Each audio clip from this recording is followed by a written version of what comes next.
अस्सलामुअलैकुम स्टूडेंट्स, कैसे हैं आप? उम्मीद है कि आप सब खैरियत से होंगे। और आज हम स्टार्ट करेंगे 4.1 का क्वेश्चन नंबर 12 से ऑनवर्ड, और हम 4.1 एक्सरसाइज को आज कंप्लीट कर लेंगे इंशाल्लाह। क्वेश्चन नंबर 12 है, let a r denotes the number of integers solution to the equation. A r जो है नंबर जो है डिनोट कर रहा है, नंबर कौन से हैं? वो नंबर इंटीजर्स हैं जो कि किसका सोल्यूशन है? इक्वेशन का।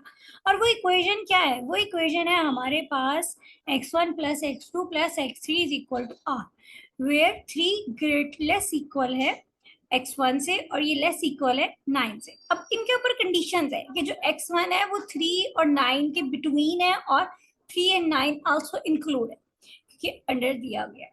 इसी तरह से x2 जो है वो 0 to 8, और 0 और 8 दोनों पॉइंट भी इंक्लूड है। सेम x3 जो है उस पर कंडीशन है कि वो 7 to 17 है।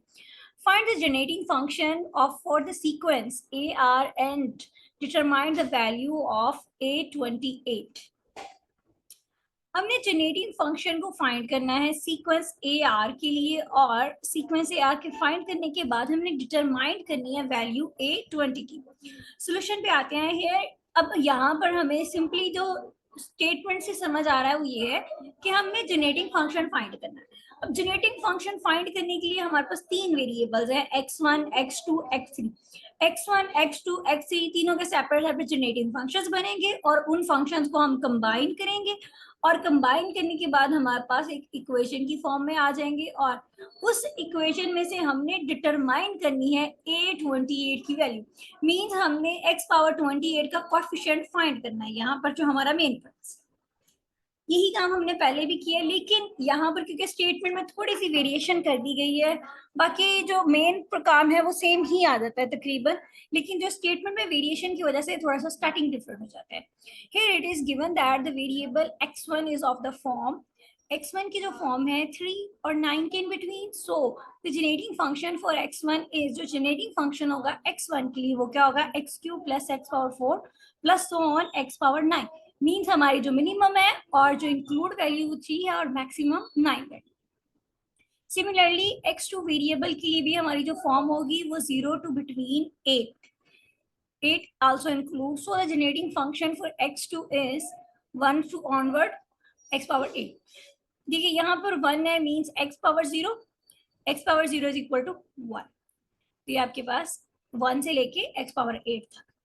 नेक्स्ट है हमारे पास variable x3 is of the form, उसकी फॉर्म भी आपको गिवन है, सो उसका जो जनरेटिंग फंक्शन है वो ये आ गया। इसी तरह से then the required generating function given by, क्यों? क्योंकि हमारा जो आर हमने जो फाइंड करना है जनरेटिंग फंक्शन वो सभी को कंबाइन करके आएगा। तो हमारा जो जनरेटिंग फंक्शन है तीनों को कंबाइन करते हैं हम। अब ये जो है हमारे पास, इसमें x3 जो है अगर हम उसको कॉमन करते हैं तो इससे सिमिलर हो जाएगा। इसमें हम x7 को कॉमन करेंगे तो वो बाकी से सिमिलर हो जाएगा। जी हम कॉमन कर लेते हैं।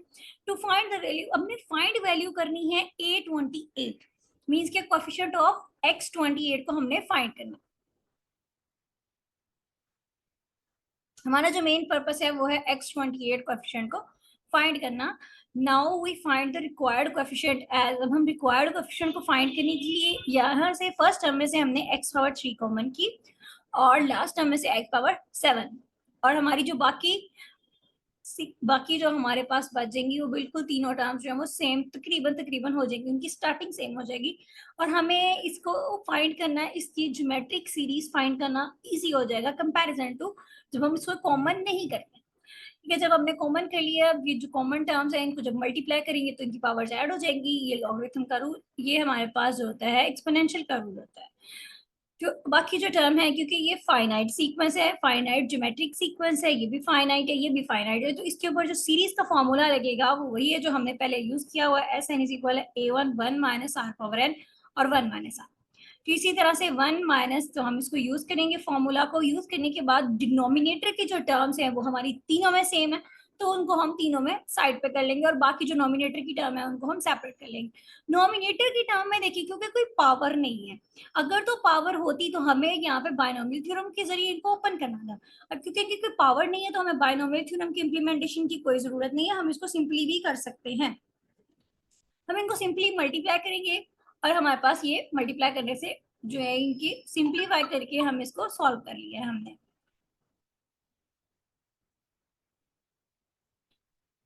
तो हमने इसको सिंप्लीफाई करके सॉल्व कर लिया और ये टर्म जो है हमारे पास x पावर 3 डिनोमिनेटर में आ रही है। अब इस टर्म को हम जैसे पहले प्रीवियसली सॉल्व करते रहे, हम बिल्कुल इसको वैसे ही सॉल्व करेंगे। अब भी हमने जैसे ही इसको जैसे प्रीवियसली हमने सॉल्व किया वही हमने फॉर्मूले की अगेन इम्प्लीमेंटेशन की x पावर r। और ये अब यहाँ पर हमने ये x पावर r जो है ये फाइंड करना है, और हमने फाइंड किसके लिए करना है, x28 के लिए। अब जो इक्वेशन नंबर 2 में हमारे वेरिएबल्स हैं, देखिए ये x28 यहाँ तक तो हमारे ठीक है, मीन्स सभी का सभी 28 बना सकते हैं। x30 से हम x28 कभी नहीं बना सकते, क्यों? क्योंकि हमारा जो r होगा वो पॉजिटिव नंबर्स में से होगा, वो नेगेटिव नंबर्स में से नहीं होगा। तो from the equation number 2 we can guess that x28 is a possible 6 time during the expansion। x28 जो है पॉसिबल है 6 टाइम इस ड्यूरेशन एक्सपेंशन में से of summation r is equal to 0 to infinity r plus 2 over 2 x power 2 and multiplying by the factor. और हम multiply करेंगे factor जो मल्टीप्लाई होगा इसके साथ। देखें अब ये जो फैक्टर्स है हमारे फर्स्ट 6 फैक्ट जो हमारी टर्म्स आ रही हैं इस इक्वेशन में से, हम उन टर्म्स को ले लेते हैं। नेमली ये हमारे पास जो टर्म्स आ गई हैं, x10 के साथ हम x18 को मल्टीप्लाई करेंगे, ये 28 माइनस, क्योंकि इसके साथ माइनस इसके साथ आएगा, माइनस x17 इंटू x11। इसी तरह से ये हमारी 6 की 6 टर्म्स हो जाएंगी। Thus we will use the r। अब हमारे पास r18 r11 r9 और 7 2 और 0, तो we get the term involving x28 A28 हम गेट करेंगे और हमें वो टर्म्स मिल जाएंगी जिसमें x28 का वेरिएबल जो है वो इन्वॉल्व हो रहा है, उनके कोएफिशिएंट्स हमें मिल गए जी। अब हम उनके कोएफिशिएंट्स को फाइंड करने के लिए वही हमने जो हमारे पास समीशन में फॉर्मूला था हम उसको यूज करेंगे। r की जो वैल्यूज आ रही हैं हमारे पास वो 1 बाय 1 हम इसमें पुट करते जाएंगे, और जिस वेरिएबल के साथ वो वेरिएबल के साथ जो सिंबल आ रहा होगा प्लस माइनस, हम उसको एज इट इज लेके चलेंगे और एज इट इज उसको सॉल्व कर लेंगे जी। यहाँ पर क्योंकि प्लस आ रहा है ये माइनस बाय मिस्टेक लग गया यहाँ पर जी, इसको कैंसिल करते हैं इस माइनस को, यहाँ पर हमारा प्लस आएगा। अब इसको सॉल्व करके कंप्लीट इसका आंसर लिखिए। क्वेश्चन नंबर 13 पे आते हैं। क्वेश्चन नंबर 13 जो है ये है हमारे पास, in how many ways can 3000 identical pencils can divided up into the packages of 25 among 4 students groups। आपके पास 3000 आइडेंटिकल पेंसिल्स हैं, हमने यहाँ पे करना क्या, इन हाउ मेनी वेज, कि कितने मेथड्स होंगे उन 3000 एक जैसी दिखने वाली पेंसिल्स को हम डिवाइड करते हैं। डिवाइड किन में करना है, इन पैकेजेस ऑफ 25 के एक पैकेज है जिसमें हमने डिवाइड करना है, और उसके साथ जो 25 के पैकेज में क्या है, अमंग 4 स्टूडेंट्स ग्रुप, 4 स्टूडेंट्स के ग्रुप में, so that each student group get at least 150 but not more than 1000, कि कम से कम एक को 150 होगा और ज्यादा और 1000 से ज्यादा नहीं होगा। चलिए इसके सोल्यूशन की तरफ आते हैं। तो क्वेश्चन की स्टेटमेंट हमें ये बताती है कि हमारे पास टोटल जो है वो 3000 आइडेंटिकली पेंसिल्स हैं जिनको हमने डिवाइड करना है। पैकेज बना हुआ है 25 का उस पैकेज पे, और उस पैकेज को फर्दर अमंग हमने क्या करना है, 4 स्टूडेंट्स के ग्रुप में डिवाइड कर देना है, और ईच ग्रुप के अंदर जो है हर स्टूडेंट जो है वो गेट कर सकता है एटलीस्ट 150, और मैक्सिमम जो है ना, मतलब कि नॉट मोर देन 1000। और हमने ये वेज बताने हैं कि ये कितने वेज से डिस्ट्रीब्यूट किया जा सकता है। यहाँ से सिंपली ही हमें देख के ही पता चल रहा है कि हमने यहाँ पर जो है वो आपने x पावर में ही लेके आना है। एट द एंड हमारा प्रोसीजर सेम उसी तरह से ही हो जाएगा। सोल्यूशन की तरफ आते हैं। This problem can be converted into the number of ways of distributing. ये जो प्रॉब्लम है ये हम इसको कन्वर्ट करते हैं, हमने नंबर ऑफ वेज फाइंड करने हैं डिस्ट्रीब्यूट करने के 3000 आइडेंटिकल पेंसिल्स को 25 पे। तो ये हमारे पास 120 आइडेंटिकल पेंसिल्स हो जाएंगी जिनको हमने क्या करना है, among students among 4 students group such that each group get, कि each group जो है उसके पास, अब देखिए 25 में से, अब 25 में से आगे कंडीशन है क्योंकि ये 25 पे सारी कंडीशन दे दी गई है 4 स्टूडेंट्स की, ये 150 और ये 1000 की कंडीशन ये 25 से ऑनवर्ड चल रही है। तो at least 150 divided by 25 is equal to 6, but not more than 1000 divided by 25 is equal to 40. Thus required generating function, अब जो हमारा रिक्वायर्ड जनरेटिंग फंक्शन होगा, अब उसके लिए हमें बाउंड्रीज मिल गई हैं. हमें बाउंड्री मिल गई है 6 से 40 के इन बिटवीन, 6 और 40 के इन बिटवीन, और हमारे पास टोटल 4 स्टूडेंट्स के ग्रुप्स हैं.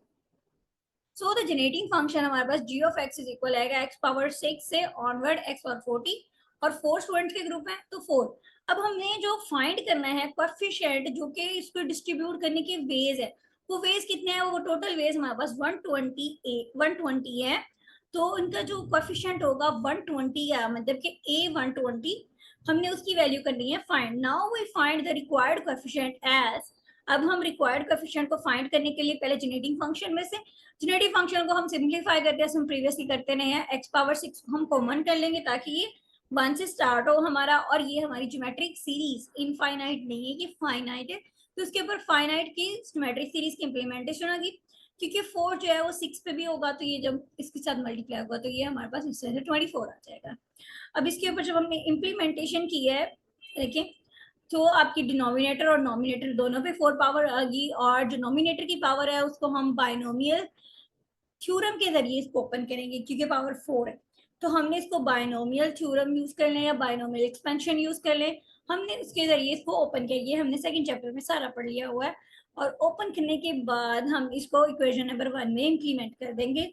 और दूसरी टर्म जो हमारी 1/1 माइनस एक्स पावर 4 है, उस टर्म को हम जैसे प्रीवियसली सॉल्व करते हैं, x summation r is equal to 0 to infinity r plus 1 minus 1, और सेम उसी तरह से इसको हम सॉल्व करेंगे. तो ये हमारी इक्वेशन नंबर 2 आ जाएगी. From equation number 2 we can guess that x power 120 is possible 3 times. अब इस इक्वेशन नंबर 2 को देखने से हमें आइडिया होता है कि आपके पास 129 जो है, इससे हमें 120 कभी भी टर्म नहीं मिलेगी, क्योंकि इसमें हमें माइनस करनी पड़ेगी, और हमें r जो है वो पॉजिटिव नंबर लेते हैं, हम नेगेटिव नंबर नहीं लेते हैं. तो मीन्स यहाँ तक हमारी जो 3 टर्म्स है वो इजीली हमें 128 देंगी. एक्सपेंशन, जो ड्यूरिंग द एक्सपेंशन हमारी एक्सपेंशन होगी summation r is equal to 0 to infinity r plus 3 into 3x power r and multiply by the factor. हम इसको मल्टीप्लाई करेंगे जिन फैक्टर्स के साथ इस टर्म को, वो हमने क्योंकि फर्स्ट 3 टर्म्स लेनी है वो हमने ऊपर डिस्कस कर लिया हुआ है. नेमली x पावर 24 को हम मल्टीप्लाई करेंगे x पावर 96 से, ताकि इनके सम से 120 हमारे पास बने. इसी तरह से x पावर 59 से x पावर 61 और x power 94 to x power 26. Thus we will use the r. अब हमारे पास जो r होंगे 96, 61 और 26 to get the term involving 1 x power 128.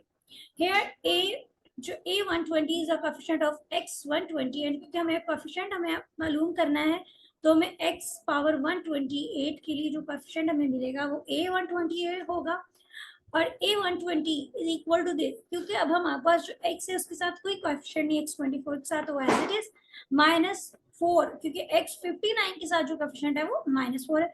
तो -4 और r की वैल्यूज पुट कर देंगे. इसी तरह +6 के साथ जो कोएफिशिएंट है वो x 94 के साथ जो कोएफिशिएंट है +6, हम उसको एज इट इज लेके आएंगे और इसको हम सॉल्व कर लेंगे. और यहाँ पर हमने सिंपल जो है कम्बिनेशन यूज करनी है, वो आप यूज करके इनकी वैल्यूज जी. अब इस एक्सरसाइज का लास्ट क्वेश्चन आता है, question number 14. Find the number of selections of 10 letter from. अब हमने नंबर ऑफ सिलेक्शंस करनी है 10 लेटर की. फ्रॉम कहाँ से करनी है, FUNCTIO that contain it at the most 3 use. अब हमारे जो लेटर हम सिलेक्ट कर रहे हैं उसमें 3 यू तो मस्ट होंगे, और एटलीस्ट 1 0 कम से कम जो है, मतलब एक ओ होगा, ज्यादा ज्यादा भी कोई कंडीशन नहीं दी गई है. तो हमें क्या करने हैं, नंबर ऑफ सिलेक्शन के वेज फाइंड करने हैं. तो here we have to find out A10. क्यों, क्योंकि हमें 10 लेटर्स का फाइंड करने को बोला गया है. A10 हमने फाइंड करना है. It is given the letter U should be at the at most 3 time. जो हमारा U लेटर होगा वो सबसे ज्यादा टाइम एटमोस्ट 3 टाइम्स आ सकता है. So the generating function for the selection of U is, तो जनरेटिंग फंक्शन के लिए U की जो सिलेक्शन होगी वो हमारे पास होगी 1 प्लस x पावर्स की 2, यानी x square plus x cube. Similarly for the letter O के लिए जो गिवन कंडीशन है कि एटलीस्ट 1 होगा, और क्योंकि मैक्सिमम पे कोई कंडीशन नहीं है, so generating function for the selection of यहाँ पर u की बजाय o लिखना था, ये बाय मिस्टेक लिखा गया है, तो यहाँ पर इसको आप ठीक कर लें. इसको हम यहाँ पे यू करते हैं, ओ करते हैं यू को, ठीक है। इज x1, क्योंकि हमने x1 से स्टार्ट लेना है तो x1 से ऑनवर्ड। और जो रिमेनिंग है 5, उन पे कोई कंडीशन नहीं है। टोटल देखिए हमारे पास 3 और ये 1, और जो बाकी रिमेनिंग है हमारे पास उन पे कोई कंडीशन नहीं है।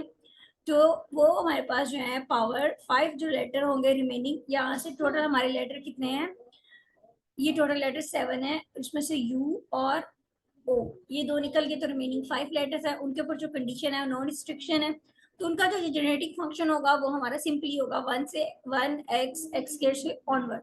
सो रिक्वायर्ड द जेनेटिक फंक्शन है हमारे पास is given by G of X is equal है दिस। अब क्योंकि इसमें x जो है हम उसको कॉमन कर लेंगे, तो हमने a10 जो है कोफिशिएंट a10 फाइंड करना है, मींस कि x पावर 10 का हमने कोफिशिएंट फाइंड करना है। जनरेटिंग फंक्शन हमारी जो रिक्वायर्ड होगा g of x is equal है ये टर्म्स हमारी तीनों के जनरेटिंग फंक्शंस, हमारा u का और o, और उसी तरह से बाकी जो रिमेनिंग 5 है उनका जनरेटिंग फंक्शन, और भी सबको सेम कर देंगे क्योंकि ये हमारे पास फाइनाइट सीरीज है तो इसके लिए फाइनाइट सीरीज का फॉर्मूला, ये हमारे पास इनफाइनाइट सीरीज है तो इसके लिए इनफाइनाइट का, और ये भी इनफाइनाइट है तो इसके लिए भी इनफाइनाइट। तो हमारे पास जो टर्म्स आ गई हैं रिमेनिंग, इसको सॉल्व सिंप्लीफाई करने के बाद हमारे पास जो टर्म आ रही है x into x power minus 5 x power 5 1/1 minus x power 7। इस टर्म को हम जिस तरह से सॉल्व करते हैं उसको हम सॉल्व करेंगे। इसको हम सॉल्व करने के बाद जो हमारे पास ये इक्वेशन बन जाएगी, क्योंकि हमें चाहिए एक्स पावर 10, तो वो दोनों से ही पॉसिबल है, x से भी और x पावर 5 से भी पॉसिबल है, मींस के 2 टाइम हमारी पॉसिबिलिटी आ रही है during this expansion. So and multiply the factor, और हमारे पास जो फैक्टर आएंगे वो किस तरह से आएंगे, हम x पावर 1 को x पावर 9 से मल्टीप्लाई करेंगे तब हमारे पास, और माइनस x पावर 5 को x पावर 5 से मल्टीप्लाई करेंगे तब भी हमें 10 मिलेगा। Thus we will use the r is equal to 9 and r is equal to 15 to get the term involving x power 10। तो हम r9 और r5 को यूज करेंगे हमारे पास जो टर्म x पावर 10 में जो भी कोएफिशिएंट या टर्म इन्वॉल्व होगी उसको फाइंड करने के लिए। Here a10 is the coefficient of x power 10 and a28 is equal है 9 plus 6 6 minus 5 plus 6 c 6, और ये हमारे पास इसको सॉल्व करने से फर्दर आपकी वैल्यूज आपको मिल जाएंगी आंसर। और कल हम 4.2 स्टार्ट करेंगे इंशाल्लाह। अल्लाह हाफिज।